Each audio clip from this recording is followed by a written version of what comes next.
friends, welcome to another episode of the Cozy Cottage Crochet podcast. My name is Hannah, and this is a podcast all about crochet, a little bit of knitting, sometimes sewing, and generally living the yarniest life possible in St. Petersburg, Florida, where I live. And let me tell you, living the yarniest life possible has been very difficult the last 2 weeks. The last podcast episode, I updated y'all on Hurricane Helene, and that was a long episode. It was a week late because of the hurricane, and we did not have any damage from that hurricane, but I had tons and tons of projects to show you, and we went through the whole hurricane thing. And then it has been 2 weeks, pretty much exactly, since I recorded that episode. We've had another hurricane.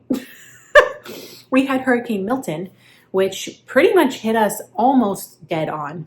I will tell you all about that at the end. It will be a little bit different than last time because that was a whole completely different experience. What I will say is we are safe. It is Thursday morning, October 17th. I'm pretty sure it's the 17th. You'll be seeing this on Saturday, which would be the 19th. The hurricane hit last Wednesday, 7 days ago, and we lost power, and we did not get power back until Wednesday night last night. So we were out for a full week with no power. We went 5 days without clean water. We went a whole day without being able to flush the toilets. It was nuts. So I have some projects to show you. This might be a quick episode. The baby is sleeping. This probably won't be a quick episode. Let's be honest. Y'all know I can talk and talk and talk. But I'm very tired. Last night was the first night in a week we've slept with air conditioning. We all slept in our own beds. So there's some projects that I'm going to share with you that I worked on in the week before that hurricane. Okay, and then there is what I have worked on in the last week, which is only socks. And the reason for that is we had no power, and we have these little tiny lights that are like battery charge lights. So I, A, did not have the brain space to work on anything else. B, we were so exhausted, I was only knitting on these for a tiny bit amount of time every day. And C, I needed something that I didn't have to look at what I was doing because the lighting was so dim. So, get a beverage. I have a watermelon fresca. It's the last one. Our whole fridge is empty and clean because, of course, we had no power. I just chomped some Nutter Butters, which are our quintessential hurricane snack. Nova knows that it's not a hurricane party unless we have Nutter Butters, and it's the only time we eat them. So, yeah. I'm going to start with my finished objects, of which I have one, and it is a pair of socks. I feel like I should call these my hurricane socks. Also, if you're looking for me anywhere on the interweb, you can find me as the Cozy Cottage Crochet on Instagram. You can find the Cozy Cottage on Ravelry. We have a Ravelry group for this podcast. And if you need anything, please email me. I have not checked my emails in a week, but it is on my to-do list today and tomorrow to get through my emails and try to get some of that under control. You can email me at thecozycottagecrochet@gmail.com. So the socks that I finished, this is the second pair I have made in this beautiful yarn. This yarn was a gift from my friend Amanda, and I have some left. I'm so excited. This little leftover yarn is going in my very special yarn box because I just think it is the most beautiful yarn I've ever worked with in my life. It looked beautiful in the skein. I had no idea it was going to be that beautiful worked up. It is from Mitchell's Creations, which is an amazing dyer. I have had one other yarn dyed by her in the history of my stash, and it was just so beautiful. So I think that she makes this kind of beautiful yarn on a regular basis. Mitchell's Creations. This was a sock set called the Unbothered sock set. This is what I have left. I don't know how much yarn I have. Let's weigh this yarn. So there was 100-gram skein, and then there was a 20-gram mini, and left I have 31 grams of that yarn and 3 grams in a mini. So 34 grams of yarn left over total. And I'm going to actually weigh one of these socks as well because I assumed that I had enough yarn. Let's see. That sock weighs 22 grams. Together they weigh 45 grams. So that means I can get 2 complete pairs of shorty socks out of a 100-gram ball. 45. And I have another sock I'm going to weigh in a minute. So let me put these on sock blockers. last time had finished this sock, and my socks, I have changed my recipe a little bit post having babies because I need a little more length in the foot and also a little more room in the heel, even though my feet are the same size. It's super weird. But I also discovered since having babies that I like a little bit of a taller cuff, which is insane to me because that never used to happen ever.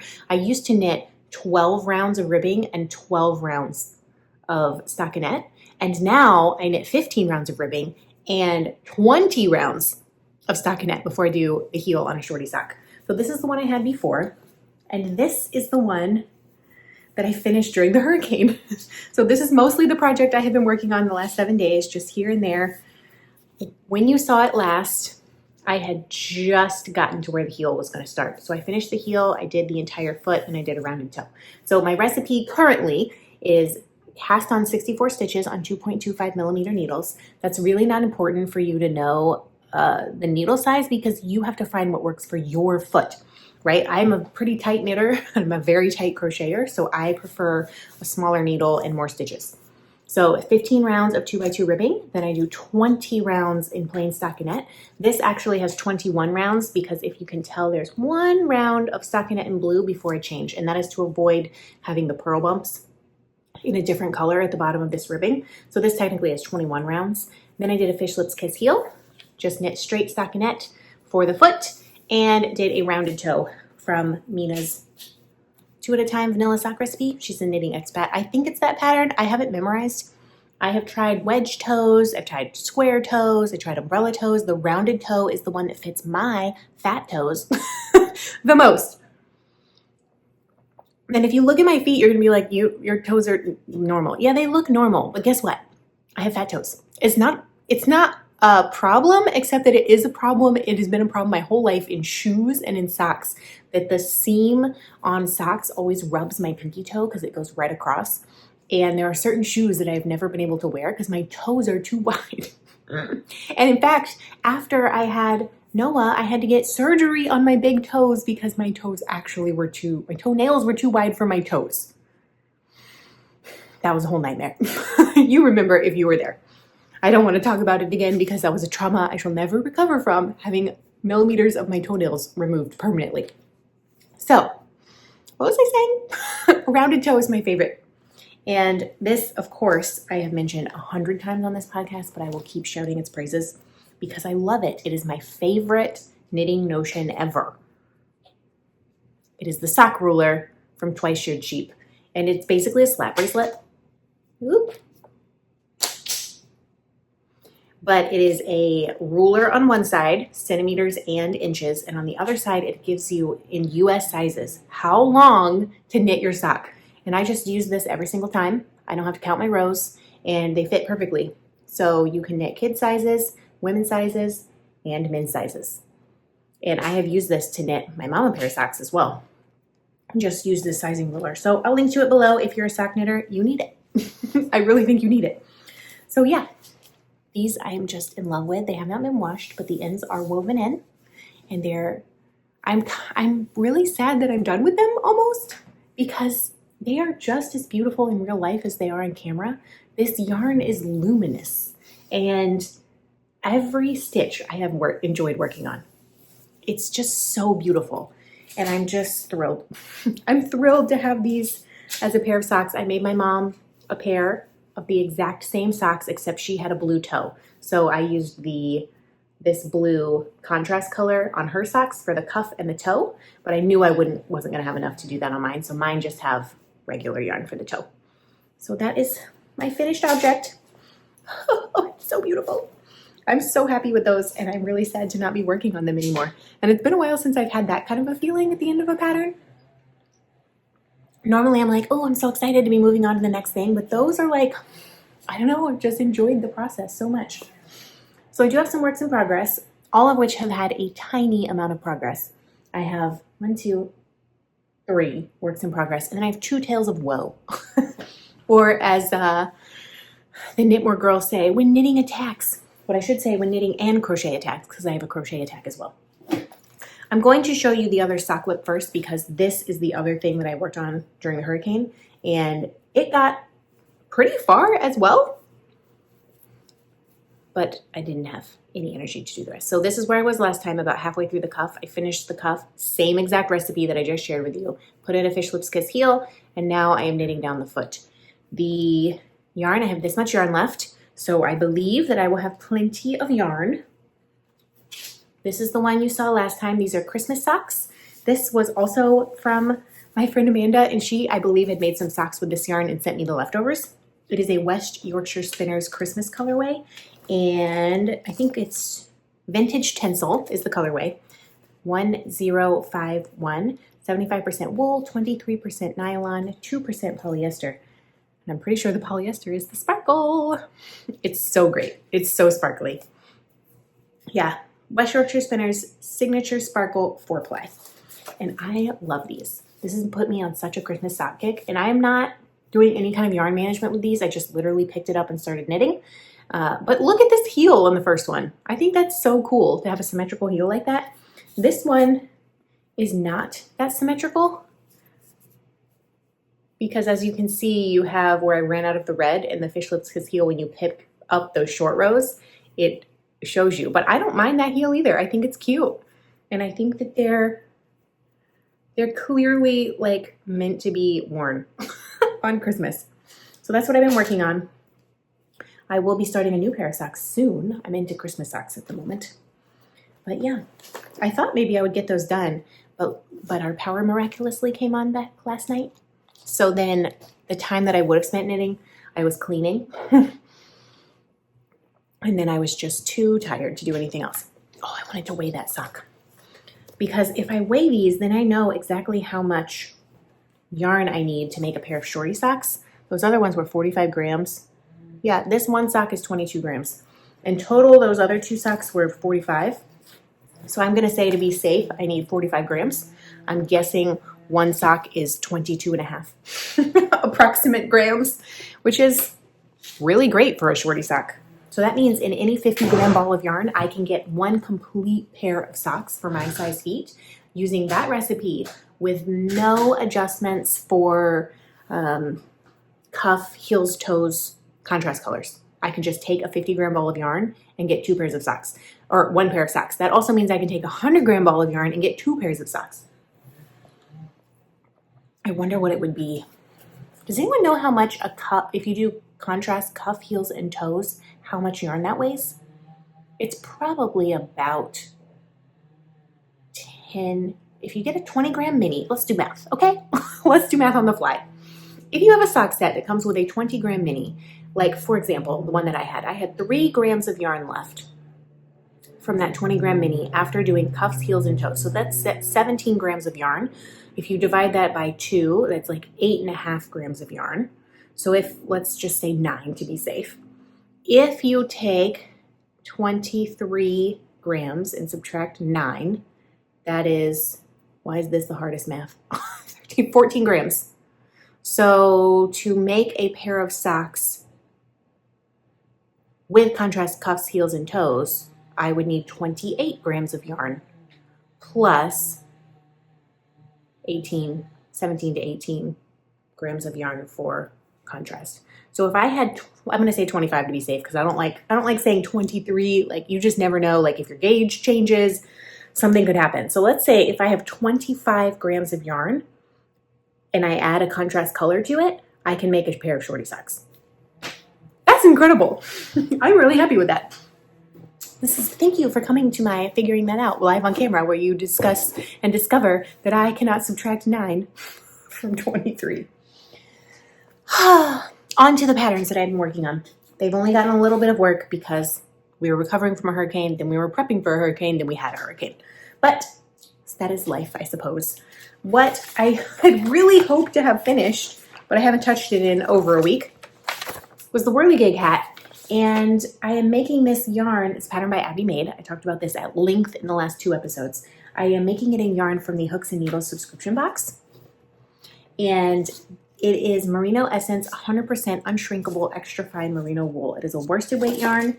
They sent 150 grams. So there was this color, 1 ball of 50 grams, and 2 50-gram balls of this color. I basically just need to finish the brim. I think when I showed it to you last time, I had done like this much. I worked on this one night. In fact, I think I worked on it the night that I podcasted last, and I haven't touched it since then. I am thinking that once the brim is complete, that I will like this a lot more. I know I talked last time about how I just really wasn't sure about this hat. It felt too big. It felt just kind of weird. I don't know. But I think once the brim is on, it's really going to add structure and shape to the hat because I like how this looks. I don't know. So I'm going to keep going. I'm going to finish it. I just haven't had a chance to work on it. So I've done, this ribbing takes a while because this is this single crochet in the back loop or double crochet? And yeah, single crochet in the back loop only. And you're doing slip stitches all around, and it's a pretty tiny needle size compared to what I used for the pattern. So for the brim, it's a 3.75 millimeter hook. And this for the Tunisian hat is a 6.5. So that's a big difference. And yeah, it's slow going to get all these rows, but I think it's worth it because it's really cinching in the hat and making it a lot more usable. So I might end up being happy with this after all. I hope that it doesn't turn into a Tunisian crochet attack in the next episode, but we'll see. I really don't know. The other project that I seriously wanted to work on this, I have thought about this like every single day for the last week, and I just couldn't do it because we didn't have enough light and I didn't have enough energy to focus on this when we had no power. But this is the project that I've really been wanting to work on, and it is the Westmont shawl, which is a Tunisian crochet pattern by Tony Lipsy. I am very nearly, I have one more row of purple, and then I can start the last contrast color. So really I have 2 stripes and a border left.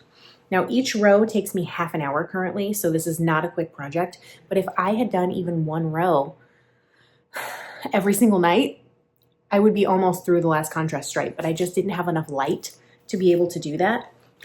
I will for sure be breaking into the second skein of this yarn, which is Maelstrom Fibers in the colorway Velvet Boudoir. It is 75% merino, 25% nylon, and it is a 3-ply. I love this yarn. It was a gift from a viewer of this podcast named Leslie, and I've been hoarding it because I wanted to make a garment with it. But there were 4 skeins total, and there were 2 that were more pink, had more pink in them, and 2 that had more dark purple. And so I would have needed to alternate skeins like really hardcore. And finally I was like, why don't I just turn these into a beautiful shawl? It doesn't have to be a garment. That is a problem I have all the time, is I get really precious about yarn, and I'm like, I can't, this has to be this one thing. No, it doesn't. Okay, it does not. It does not need to be one thing. It can be something else amazing. Let the yarn grow up and be what it wants to be. So from the last time that you saw this, I've actually only done 3 rows. That is an hour and a half of work, mind you. But I really wish I could have spent more time on this. It looks small because it's curling up. So what we have is this Velvet Boudoir colorway. This was left over from a project. This was a mini from an advent calendar. This was yarn that I designed a Tunisian crochet shawl in. And then the last color will also be yarn that I designed a Tunisian crochet shawl in. So I hope that I can work on this some tonight because I really, really want to. It's going to be big when it's stretched out. When this mesh opens up, it's going to be amazing. And this is the next colorway right here. It's going to be so good and adds such a lovely, I hope, pop of color to the bottom. This is an Attic Spin Dye yarn. In fact, I will open it and take it out. I love it so much. So I think it's going to add just a really, really fun pop of color. If I'm completely wrong about that, then I may have to find something else in my stash, because this is kind of like all in the same color family, of course, but I think that this has enough purple to make it. No, I think it'll be fine. If it's not fine, I'll frog it. It won't be that big of a deal, and I'll save that yarn for something else special. But that's where I'm at. I did 3 whole rows, which is not a lot at all. But I thought about it. In my head, I worked on this project a lot, okay? So that counts, right? Shove this back in the bag. And I also love that it's in this pink Harris bag that I got at Rhinebeck. Rhinebeck is happening right now. And I'm so sad that I'm not there. Actually, did Rhinebeck already happen? Rhinebeck might have been last weekend. I think it was last weekend because I didn't have any power. So I couldn't check in on anyone who was going and having a great time. Yeah, I think it happened a few days ago, but maybe someday I'll make it up there again. Now for some tales of woe. Okay, I started, but I'm pretty sure it's going to get ripped out and restarted. The cardigan that I talked about last time that I was really excited about starting, it is the Artist Cardigan, which is a free pattern. And I really like how the pattern is written. It's super clear. This is what it looks like, okay? It looks knit, but it is not. It is crocheted. It's crocheted side to side. So you start here and you work all the way around to the other button band, and then you add a button band. I have made it through maybe 3 rows of this, and I think I'm doing it wrong. Now, granted, the last time I looked at this was before the hurricane, so it had to be Tuesday night before the hurricane I was working on this, and I have not looked at this since, but Tuesday night, I was tired, I was stressed, there was a lot going on. But I was looking at it being like, there's something wrong with this. Like, I am doing something wrong. And I'm pretty sure that's still going to be the case when I pull it out. So this is my swatch. As you can see, it's just this lovely ribbed fabric. It's so squishy and so beautiful. This yarn was a gift from my friend Amanda. It is Audine Wools by Knit Crate. Knit Crate doesn't exist anymore, which makes me sad because I love their stuff. It's Twinkle DK, so it's 80% merino, 10% cashmere, 10% stellina in the colorway Knit Yorker. And it's this gorgeous lavender. You can barely see the sparkle on this camera, but in real life, it's just perfect. It's perfection. I have 6 skeins of this. And so what I did is I started, I want that ball to go flying off the table. Yeah, something's wrong here. Something's definitely wrong. Okay, so let me show you. Uh-oh. It's unraveling. Why did I put my... It doesn't matter because it's going to be unraveled anyways. There should be another stitch marker on this. I didn't even add a stitch marker to keep it from unraveling. I just added a stitch marker to mark where the short rows are. So the way that this works is, this is the bottom, this is the top. And I believe this is the left front is where you start. So essentially what you do is you chain, then you work in the back loop, and you're doing yarn over slip stitches for this entire pattern. And what you're actually doing is only working part of the row. So you're doing short rows. And I think the way that they're doing the short rows is pretty ingenious. Like, look at that smooth join. It's fabulous, right? So something, though, is wrong here because, as you can see, I have these 2 rows of perfect knit stitches. But in between is like a weird half a row. And on the other side, it doesn't look right. So this is what my swatch looked like. And as you can see, it has very even rows that look like knitted rows, but these are like the slip stitch rows. On both sides, it looks the same. This, I don't know if I can get it to focus with my eyes in the screen. This is different than this. That is not the same. And I cannot for the life of me figure out what I did wrong, except maybe insert my hook into the wrong loop, which is totally possible, right? I don't really understand what it is that I did. I think what I'm going to do is actually take another skein of this yarn and restart and see if I can get through row 3 again and then compare them and see, hopefully the second one will go better. I think I'm just doing something. I've got to be putting my hook in the wrong stitch because it shouldn't look like that. It should look like this. That's what it should look like. Right? Right. because it's not like you switch, you work in the back loop the whole time. But I really love the way that they're working the short rows because this is going, I think this is ingenious. And let me back up and stand so you can see. Hopefully the yarn ball doesn't go flying off the table. So it has a little cinched in part at the bottom that's kind of like a ribbing. And then this is the length of your shoulder, okay? So you're working this way, and as you go, you pick up, actually it's gonna be this way. It starts over here. So you pick up more and more stitches from this, and you actually shape the entire V-neck just using short rows, going back and forth, which I think is really, really, really cool. And having this right here, I can tell you that I added an extra 10 stitches so that I could make this a little bit longer because I have a long torso. So the pattern typically would stop here based on the measurements, but I wanted it to stop here. So I added 10 more stitches to every single row in this pattern because you're working this way. I think this is going to make the most beautifully defined V-neck once I get the pattern correct. And I really think that this is beautiful. It looks beautiful, but I'm like 90% positive that that's not what it's supposed to look like. Maybe when I'm done, I'll just turn it into a headband. So that is a crochet attack. A crochet attack number 1 that I'm still not sure how to fix or what it is that I was doing. But I'm going to figure it out because this cardigan must have it. I am obsessed with it. I think it's just so beautiful. The other attack is a knitting attack. And I probably would have more on this to show you. I probably wouldn't have finished socks. I would have worked on this if I wasn't going to frog part of it. And it's my V-neck Boxy, which is a pattern by Joji Locatelli. And as you saw last time, I had joined under the arms and I had just started adding a new skein of yarn.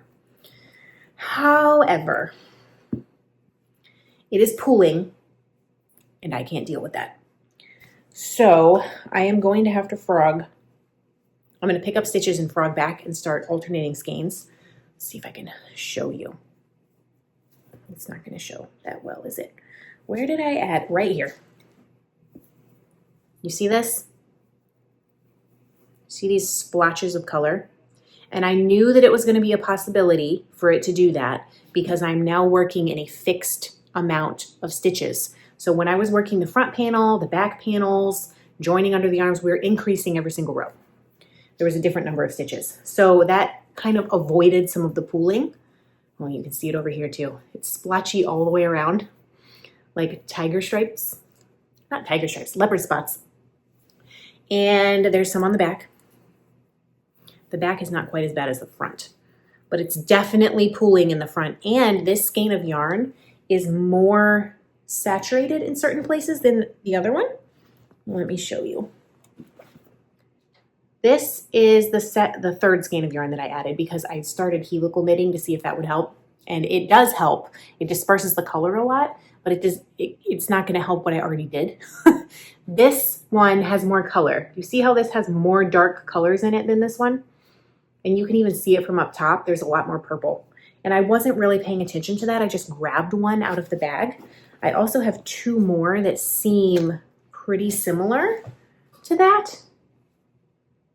This one, this is definitely the darkest one. I think this is the second darkest.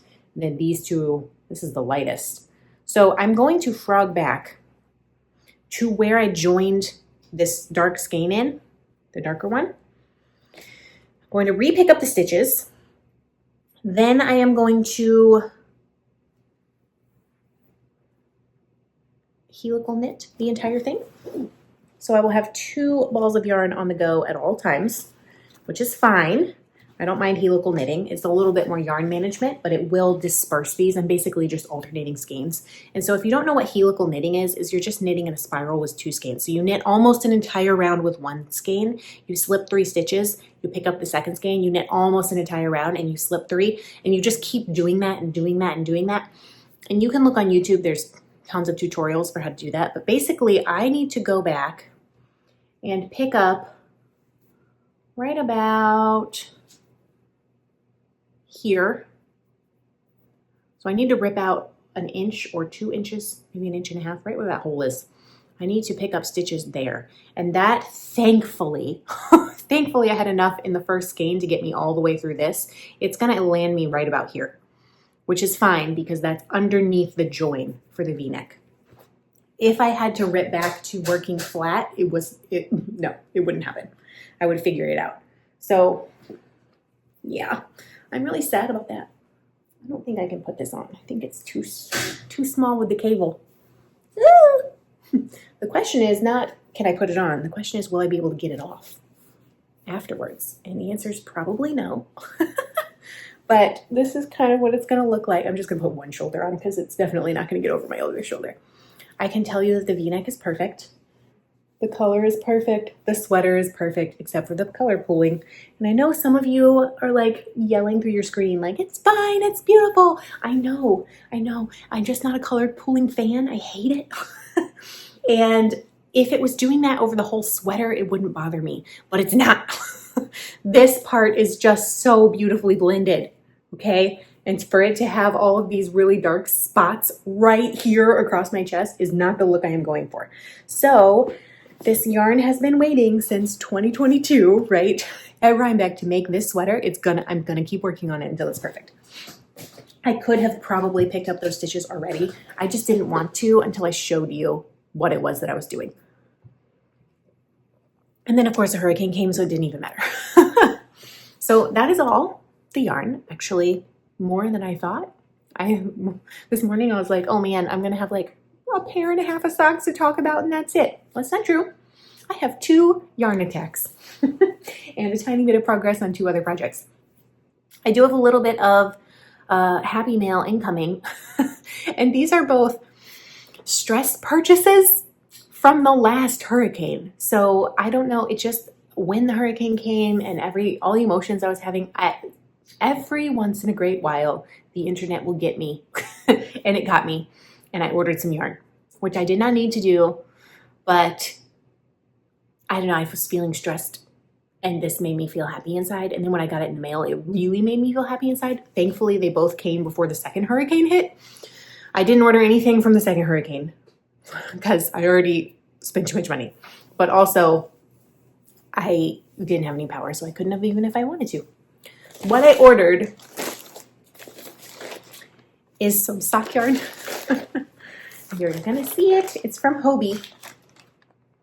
Hobie Yarns. And I've used Hobie Yarn before to make socks. And I saw an Instagram ad that I just could not pass by. And I actually talked myself out of purchasing it twice because the shipping was not free. And then they somehow must have known that I had added it to the cart and calculated the shipping and then been like, nah. And then they sent me a sponsored ad like the next day that was like, today only, free shipping. And this yarn was like on mega sale. So this yarn was like $7 a ball. For 100 grams of sock yarn, that's pretty great. I don't know why it was on sale, just happened to be on sale and I happened to grab it at the same time. And there was no shipping cost.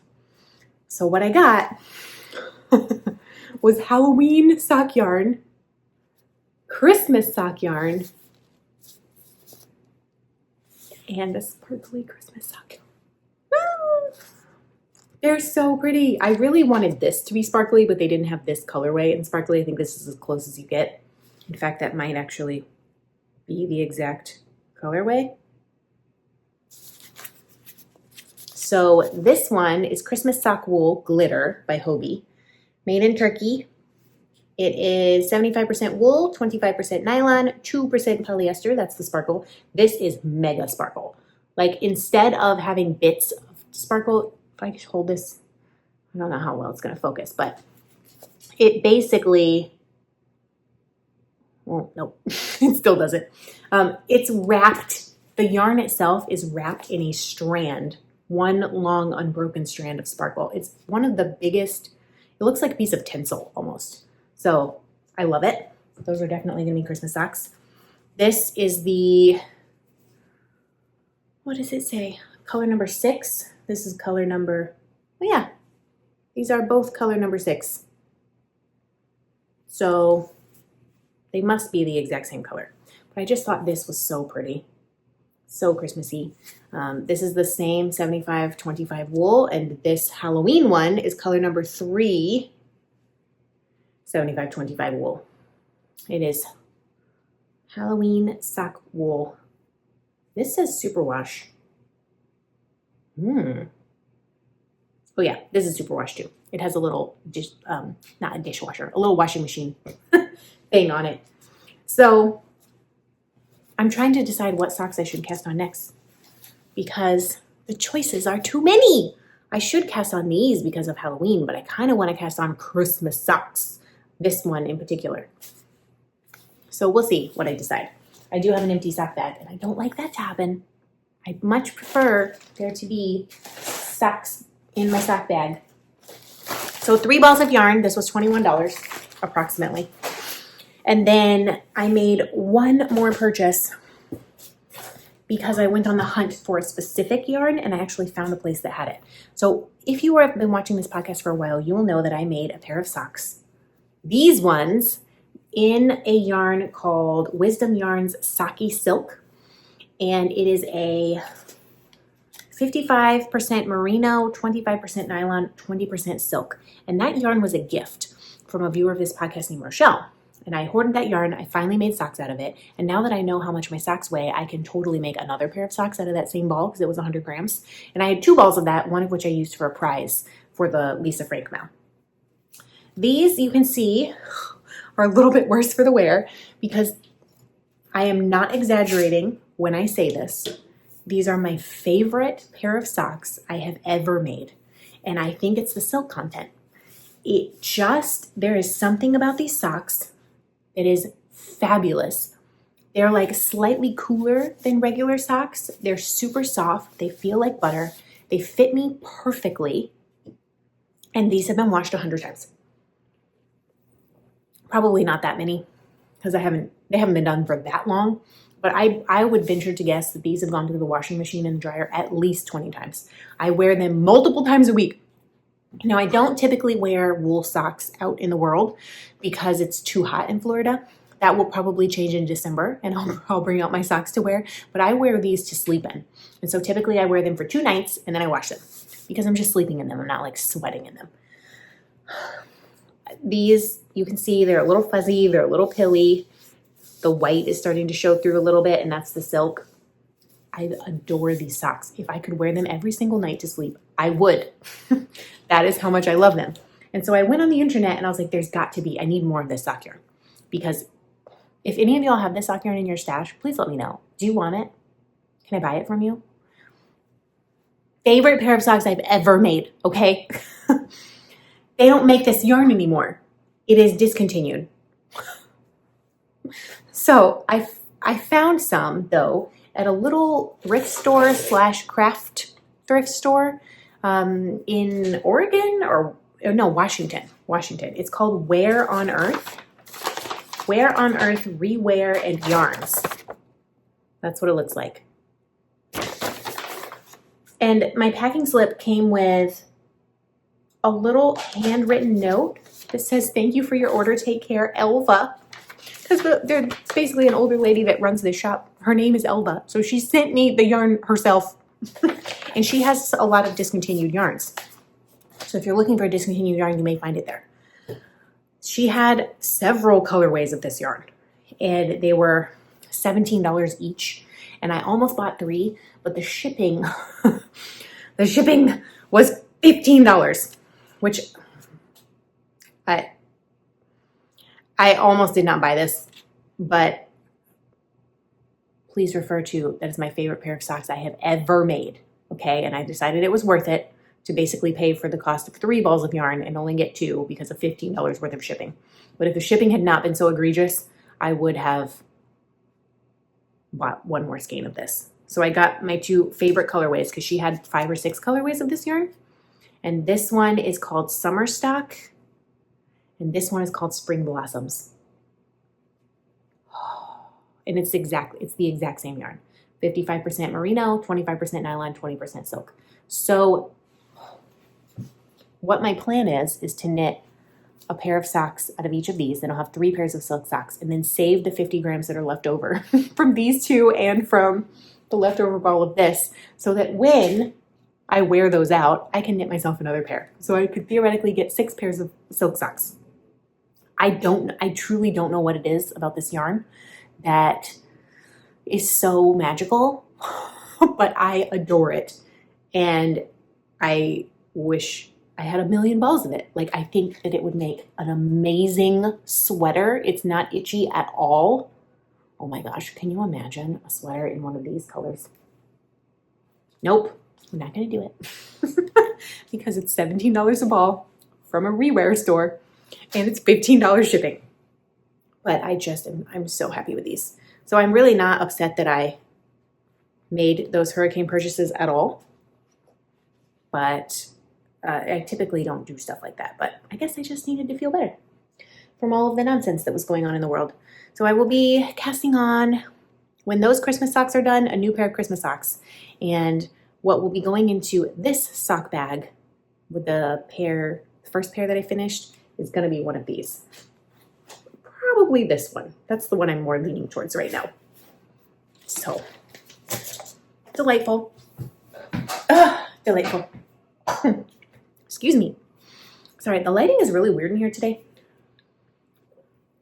I feel like I look washed out and pale and tired, which I am at the same time, but the sun keeps moving. I don't even have my podcast light out. The house is a disaster, okay? So let me tell you about this hurricane. So Helene came through. We had some debris. We didn't have any flooding in our house. I don't think. We didn't have any flooding with Helene. We just had major storm surge in St. Petersburg. And so several of my friends' whole houses got flooded. All of that we talked about last time. This other hurricane was called Milton, which is very unusual for a hurricane to do what this did. So it actually came from the Pacific Ocean. So typically hurricanes come off the coast of Africa, they come across and they go up, or they form in the Caribbean and they come around and curve either towards Texas, Louisiana, Florida, any of those states. This hurricane came from the other side of Mexico. So it started in the Pacific, came across Mexico, got into the Caribbean and in the Gulf of Mexico, right? Comes in there, turns into a hurricane. And when I say turns into a hurricane, it turned into it went from a Cat 1 to a Cat 5 hurricane in less than 24 hours. Like, that is insane. And it was projected to hit where I live, like, dead on. Like, and so for a hurricane to hit, if you don't know, you think that like when the rain hits you, that means the hurricane is hitting you. No, technically for a hurricane to actually hit you, the center of the eye, where that makes landfall, is where the hurricane is. So it went from a tropical storm to a Cat 5 in 24 hours. Everyone was evacuating. It was projected to hit here. But, and this is what they don't put in the news up north. They're just like, oh, it's a Cat 5. It's going to be the worst hurricane ever. But we knew that it was going to run into what's called shear. And shear is basically upper level winds in the atmosphere. And so when you have a storm going this way and you have wind going this way, they collide with each other and it weakens the storm. And we knew that it was going to weaken. So it was not going to hit us at a Cat 5.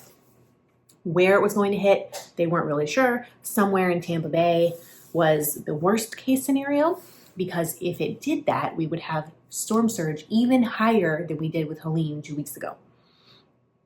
It did not end up hitting us directly. It wobbled a little bit to the right, which typically seems to happen for hurricanes. They tend to turn right. And it went in, I forget where it went in, somewhere near Sarasota, which is like an hour south of us. But it had hit so much wind resistance at that point that the eye went from being like this little tiny perfect, like super strong thing to kind of spread out. And all of the wind and the rain and stuff was mostly on the top of the hurricane. And so we got all of that. We did not get the 120 mile, 125 mile an hour winds. That was in a very, very tiny area concentrated around the eye. But we got 80 to 100 mile wind gusts for hours and hours. We stayed in our house. I know some people have big feelings about that. But what I will say to you is if you're not from Florida, you can't just be like, you should evacuate. Because it's not that simple. Number one, there's rules to this, okay? So you hide from the wind, you run from the water. If we were in an evacuation zone, closer to the coast where there was going to be storm surge, we would have left. But we are not in an evacuation zone. We are not in a flood zone. There's no way that storm surge can get to us. We're 5 miles inland, okay? With Helene, as bad as that storm surge was, it went in maybe a quarter of a mile inland. So there's no way that the water from the Gulf can reach us in a hurricane like this. So we don't leave because of the water. You hide because of the wind. Where are you hiding? You then have to think about this, right? So if you live in a mobile home or a trailer, you have to leave. The wind, it can't handle the wind. If you live in a wood framed house, well, when was it built? Are there a bunch of trees around your house? These are things you have to think of because this hurricane brought down huge trees. Are the trees going to fall on your house? If you think there's a tree going to fall on your house, then maybe you should leave. Do you have a block house? If you have a block house, okay, how new is your roof? Like, these are all questions that you have. So we have rode out 2 hurricanes. This chair is squeaking and it's driving me insane. It's because I fidget too much. We have rode out 2 hurricanes in this house. Ian in when was that? Why was that last year? That couldn't have been last year. No, it was 2 years ago. Because Nova was 2. So Ian and then Irma in 2018, we rode out in this house. Both of those were Cat 3. When they hit us, they were like, we got like basically Cat 1, Cat 2 winds. If there's a Cat 3 hurricane, we are pretty much going to stay in our house because we have a very sturdy block house. If it's a Cat 4, we're leaving. And we very seriously considered leaving when it looked like it was going to hit us. So on Wednesday morning last week, the Hurricane Center updates every 6 hours, the track, okay? So at 5 a.m. that morning, they were like, the eye is hitting St. Petersburg. Like, there is no way. Like, it's going to be a Cat 4. And we were like, if it still says that at 11 a.m., because it wasn't going to hit until 9 p.m. that night, essentially. If it still says that at 11 a.m., then we are going to leave and we're going to go to the shelter that's 2 miles away, which is an elementary school that's, again, a block structure built for things like that. But at the 11 a.m. update, they were like, it wobbled to the right, and the projection is it's going to be a weaker Cat 3 when it hits. And it was. When it hit, it was still a Cat 3, but it was weaker. It did not hit us directly. It hit about an hour south of us. So we got tons of wind. We got tons of rain. We stayed in our house. I'm happy that we stayed in our house because the wind was blowing the rain sideways. And so there was a ton of water in our garage. So we basically stayed up the entire night. The kids somehow slept through the worst of the winds and then they woke up. The worst of the winds for us were like from 8:30 till about 11:30 p.m. And then the wind continued until about 2 a.m. And it continued like until the next day. But the worst of it was in those hours. We lost power pretty quickly at the beginning. I want to say by like 8:30 we were out of power. The kids had already gone to sleep, thankfully. And for some reason, some miracle, they slept through the worst of it. Because I know that Nova particularly would have been scared. But she was asleep through all the sounds of the wind. And so Josiah and I and my dad, we spent hours like mopping up the garage.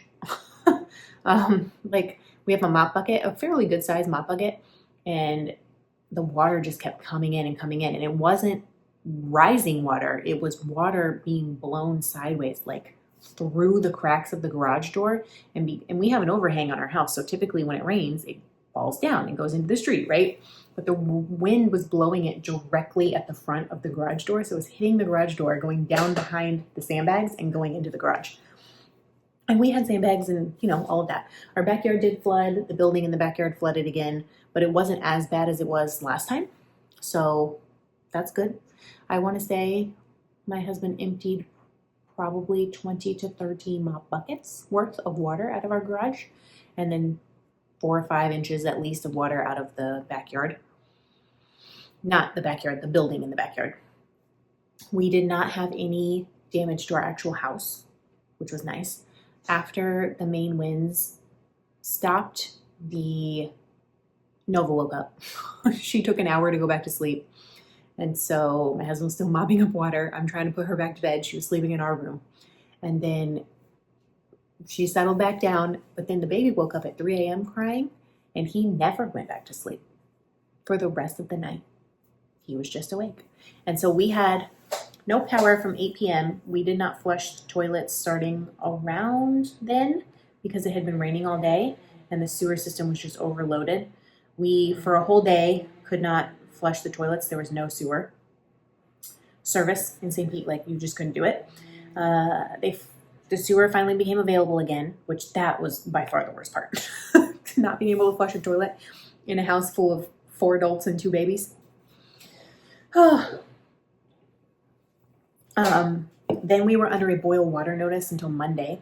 So 5 straight days of no water.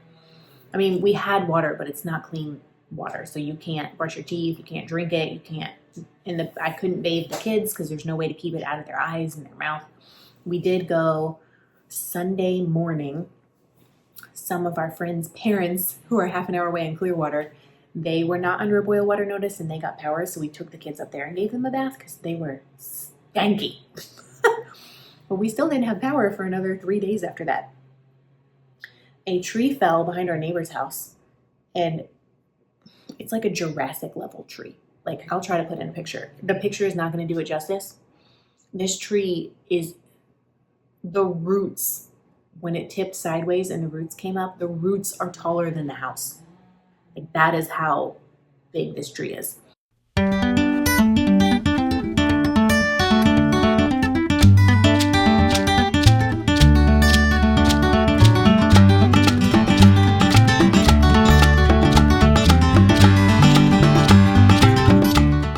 It fell sideways, so it didn't hit any actual houses. One of its branches hit the house on the other side of it, but it just like dented the roof. It didn't cause a roof leak.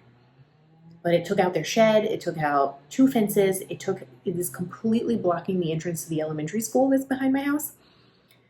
It's like a Jurassic tree. It's crazy. And so that is why the people on the other side evacuated, because they were worried about that tree, which is very smart. But going back to evacuation, you can't just be like, oh, you have to leave. Because then you're like, well, where do you go? Okay? Like, if you want to leave the state, you have to have enough gas to leave the state. And gas is scarce and hard to find. You also will be spending an insane amount of time in the car because people are trying to leave. So an 8-hour trip might take you 20 hours. Like, if I wanted to drive from here to Georgia with 2 babies in the car, nightmare. You can go inland a little bit and get a hotel, but then you're going to be in the same position that you are in your house with the hurricane, the winds, the rain. You're probably not going to have any power. I know someone who flooded during Helene who left because they were in a mandatory evacuation zone. For Milton, they went to the other side of the state and south, okay? And that is where there was tornadoes from the hurricane, and they spent the entire night with no power hiding in a closet because there was tornadoes 10 minutes away from them. Which is crazy. So if we had actually evacuated, we would not have left the state. We would have gone south to Miami, which again, you cannot do unless you have a full tank of gas. And gas is very hard to find. We did have a full tank of gas in case we needed to go, but we ended up not going. So there's just a lot of factors that you have to consider. And it's part of living in Florida. And I know that some people are like, you shouldn't live in Florida. First of all, there's extreme weather everywhere. Are hurricanes terrible? Yes, they really are terrible. But if you live in the Midwest, you're going to get insane tornadoes. If you live in California, you get earthquakes and wildfires, okay? And you can move and still get whacked with a hurricane. Like North Carolina got taken out by Helene. New York hasn't had a hurricane in all this time, right? Some of y'all will remember Hurricane Sandy that like devastated Long Island and New York City, and the flood water was just, there are places that still have not been built, right? So you can move, but theoretically anywhere on the East Coast, a hurricane can get you, and even inland. So it's just, Do we get more of them in Florida? Yes. Yes, we do. But there's extreme weather everywhere in the world. Like the middle of Texas doesn't typically get hurricanes. The coast does. The middle doesn't. But they get record-breaking hot weather that causes people to die. Like there's just weather everywhere. So it's part of the price you pay for living in Florida is hurricanes. We had tons of branches and debris and nonsense. Our fence is like pushed from the wind a little bit. It's like if it's supposed to be straight, it's like this. And the gate on our front fence does not really open anymore. Like you have to like really, really manhandle it. Our neighbor who had that giant tree fall actually had 2 more trees fall because they just don't take care of their yard. So there's 3 trees down. I don't know if you can hear the chainsaw in the background. But we finally got power last night. And that was by far the hardest thing because we were all sleeping in one room. Well, just I was sleeping on the couch, but Nova and I and the baby were all sleeping in one room because we have a tiny solar power generator that would run a fan and the sound machine on. But we didn't have enough to make it for all 3 of the rooms, and their sleep was horrendous. The baby was up multiple times a night crying, which of course would wake Nova up. He was up at 5 a.m. every single morning, and yesterday he was up at 4:30 a.m. And then of course he's fussy. Today he's not feeling very well, and I'm sure it's because of all this horrible sleep he's gotten. But everybody slept last night for a long time. I think we got power back at like 4:30 p.m. And I ran around the house like a crazy person, stripping all the sheets off, changing sheets, cleaning, vacuuming, because you really can't. I could clean, but I couldn't really clean anything until Monday when we got clean water back. And then I like bleached the kitchen, I did a lot of cleaning. But I couldn't do any laundry. I couldn't wash anything. And it was hot and we were all sweaty and like, so I changed everyone's sheets, reset everybody's stuff, fans and sound machines and stuffies, and made everything perfect. And then everybody went to sleep in their own room. And Nova slept almost 13 straight hours. Noah slept 12 hours-ish, and he's already down for his nap. But of course, he's not feeling very well. He has a little cough and a little bit of a fever. But yeah, that was wild. I don't think I have, I've never in my life been without power for that long. And I know in some places of the world, they don't even have electricity. And someone said to me earlier this week, they were like, well, like, what would you do if just you lived somewhere where there was no electricity or like the apocalypse? And I was like, obviously die. Like, have you seen me? Like, I am not surviving. If I lived 100 years ago, I would be dead by now, okay? I would be a sickly Victorian child with many ailments, and I would have passed away, okay? Like, I'm joking, but this is true. It's a fact. I can't see. I can't breathe. I'm allergic to everything. I can't thermoregulate very well. I would not have made it. Like, you will never catch me camping. Everything bites me. I would not live somewhere where there's no electricity. And if I were forced to by some horrible turn of events in life, I'd probably not make it very long. Probably. I'd get some weird amoeba from drinking dead water or something. So yeah, the answer is I don't exist without electric power in my life. I'm an indoors person. I am not an outdoors person. I like nature. I just don't want it touching me. So that is the story of Hurricane Milton. I feel like I've missed a million things that I should be telling you, but I don't know. This has been such a crazy week. We basically were just in survival mode. We couldn't cook anything. We couldn't clean anything. I had a couple friends offer for us to stay there, but they had pets, and I, again, am allergic to everything, so I'd rather stay in my house in the heat with the babies than go over to someone else's house and get sick from being around their dogs or the cats. So I can't. It's crazy. I don't know. I'm very much looking forward to having like a cooked meal.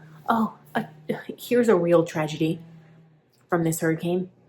My sourdough starter has died because I couldn't feed it. It lives in the fridge, and the fridge was off for a week. So on day one, after 24 hours, we threw everything away. But the poor sourdough starter didn't make it. After I had babysat and carefully tended to it for all of these months and finally figured out how to make sourdough bread that rises, the sourdough starter has died. So now I have to restart and make a new one, which is a week-long process. And it has to be babysat for a week. You have to like feed it twice a day and do all this stuff. So I'm just complaining about it. And I'm just sad. My poor thing, my bread making. So that's all the news. Like I said, I feel like there's 100 things I should be telling you, but I can't remember them because my brain is offline. All I will say is I am grateful for you. Thank you for watching. Thank you for being here. Thank you for everybody who reached out and sent well wishes. We are safe. I'm sorry I didn't respond to you. We just didn't have any power. And also no internet for a while. Oh yeah, we didn't have cell signal for like 3 days because the cell tower right down the road was severely damaged. So that was fun. We couldn't even tell for the whole day after the hurricane. We couldn't even tell anyone we were okay because there was no service. So I'm going to end it here.